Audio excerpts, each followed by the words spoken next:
Hello po mga kababayan, si Dante Maravillas, Bicolano Vlogger, Broadcast Journalist from Albay. Ito ngayon ang mga breaking news. Naghakot na daw ng mga gamit, si Speaker Martin Romualdez. At sinasabi yung mga nilalabas na mga gamit, yung refrigerator, vault daw ng pera. Ganon ang mga paduda po. Talaga ito mga DDS. Fake news. Peddlers talaga po. Ito po yung mga gamit ni Martin. Yung may pangalan yon na Speaker Martin Romualdez. Ito, vault ng pera daw yon. Malinaw pong refrigerator nilalabas. Nililipat siguro ng opisina yung maliit na lang. Kasi yung opisina ni Martin, bilang speaker siyempre, malaki. Nakapunta na ako sa loob ng opisina niya. Yan paulit-ulit man lang. Isa man lang po, yan na refrigerator na nilalabas yan na sinasabi ng mga DDS, vault daw ng pera. Yan po, malinaw na refrigerator na maliit.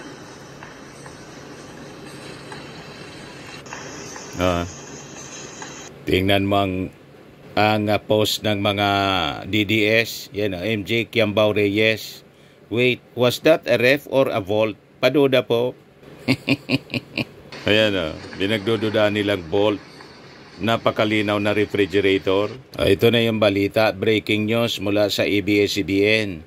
Several House sources confirm that Isabela Representative Boji D will be elected as Speaker on Wednesday, bukas po, September 17, 2025. Source says Romualdez has met with party leaders earlier to confirm the move.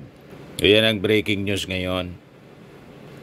Parties set to meet with Representative D tomorrow morning until the session starts. Source says House ruling party Lakas is meeting at 2 p.m. tomorrow. Romualdez is expected to make the formal announcement of his resignation there. Yung mga gamit, yun na nga po na nabidyohan, nilabas na po yung mga gamit. Ililipat siguro ng maliit na lang na opisina kasi ordinary member na lang siya ng Congress, hindi na speaker. So baka bibigyan din siya ng mga posisyon, baka deputy speaker pa rin siya or senior deputy speaker. Hindi natin alam. So wait na lang tayo po bukas.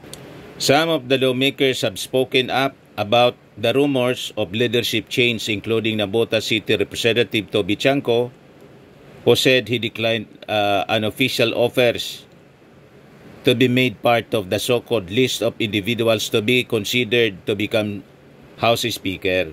Meanwhile, Cavite 4th District Representative Kiko Barsaga openly expressed interest in taking the speakership from Romualdez. No action regarding changing the House speakership was taken on Tuesday plenary session. Kanina, yung mga nagba-viral, yung pag-resume ng session, tapos afterward, suspended. Resume niya, tapos suspended. Ito siya po. Session resume. Session suspended. Yan yung mga nagba-viral kanina. Session resume. Session suspended. Session resume. Session suspended.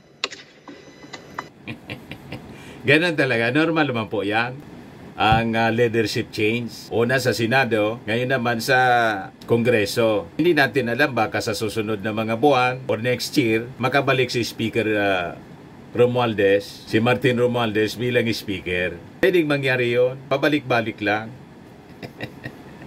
Diba? Tulad niya, tulad ni Gloria Macapagal Arroyo. Ito yung yung pangalan ni speaker sa table niya. Nilipat na mga kababayan. Tuwang-tuwa yung mga DDS. Tuwang-tuwa sila. Pero malungkot sila sa Senado kasi nasibak nakodita si Chis Escudero. Ganon lang po yan. Amanos. So ito si Congressman D ang sinasabing papalit.